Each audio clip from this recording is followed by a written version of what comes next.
Jenis-jenis kaligrafi Arab. Pada kesempatan ini saya akan membahas mengenai macam-macam jenis-jenis khat kaligrafi yang pernah ada di dunia ini. Mulai dari model lawas sampai model yang paling baru atau yang kita kenal dengan sebutan kontemporer. Demikian halnya kaligrafi yang awalnya dulu hanya sebatas tulisan Arab yang sangat sederhana. Mungkin sebagian besar dari kita tidak akan mampu untuk membacanya, ataupun memahami maksud dan maknanya. Namun seiring waktu yang terus berputar dan manusia terus berpikir untuk menciptakan berbagai penemuan-penemuan baru, akhirnya kaligrafi pun tidak hanya terdapat satu model saja, tapi berkembang dan lahir berbagai macam model kaligrafi. Kaligrafi jenis ini adalah yang paling sering digunakan dan paling mudah dibaca serta dibuat daripada kaligrafi jenis lain, atau khat yang paling populer di belahan dunia. Khat Nashri. Kaligrafi khat Nashri, nas, atau biasa diartikan naskah, dalam bahasa Indonesia. Khat jenis ini sering digunakan untuk menulis mushaf-mushaf Al-Quran karena lebih mudah untuk dibaca oleh sebagian besar manusia. Khat ini banyak yang berpendapat muncul sekitar abad ketiga Hijriah. Biasanya seseorang yang ingin belajar kaligrafi diawali dengan belajar khat jenis ini terlebih dahulu sebelum ke jenis yang lainnya. Khat Hufi.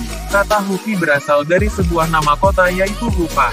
Khat jenis ini digunakan untuk menulis wahyu-wahyu Allah yang diturunkan kepada Nabi Muhammad oleh para sahabat di berbagai media seperti tulang, batu bahkan kulit binatang. Khat Hufi adalah khat yang pertama digunakan atau pertama kali muncul dari jenis-jenis khat yang lainnya. Secara garis besar khat jenis ini dibagi ke dalam 3 jenis. Hufi Mushaf merupakan hufi sederhana yang digunakan untuk menulis Al-Quran. Hufi Fatimi merupakan khat yang sudah diberi tambahan hiasan atau ornamen seperti bunga, daun dan lain sebagainya. Hufi Muraba. Khat jenis ini biasanya berbentuk kotak-kotak. Khat Farisi. Khat jenis ini sebenarnya memiliki kesamaan dengan khat Nashri, sama-sama digunakan untuk tulisan sehari-hari di daerah yang menggunakannya. Yang membedakan kalau khat Nashri biasa digunakan untuk menulis mushaf Al-Quran, sedangkan Farisi untuk buku-buku pengetahuan naskah-naskah kepahlawanan. Khat Sulusi. Seorang ahli kaligrafi pernah berkata bahwa kita harus bisa menguasai khat Farisi dan Sulusi agar bisa disebut khatat. Khat jenis ini sangat indah untuk dijadikan hiasan dinding. Dengan desainnya yang elegan dan tidak mudah bosan untuk dipandang.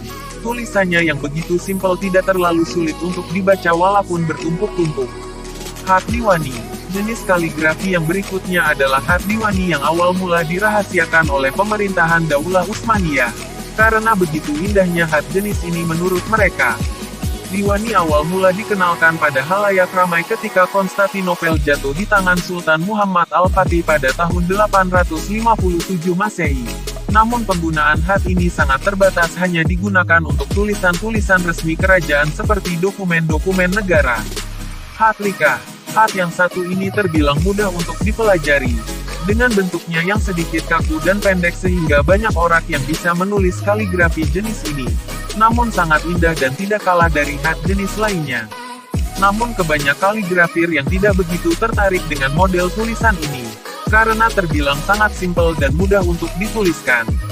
Dari kalian mungkin bisa mengawali belajar kaligrafi dari khat jenis ini. Demikianlah penjelasan tentang macam-macam kaligrafi Islam. Semoga menambah pengetahuan kalian. Dan terakhir, jangan lupa untuk like, komen dan subscribe untuk informasi selanjutnya.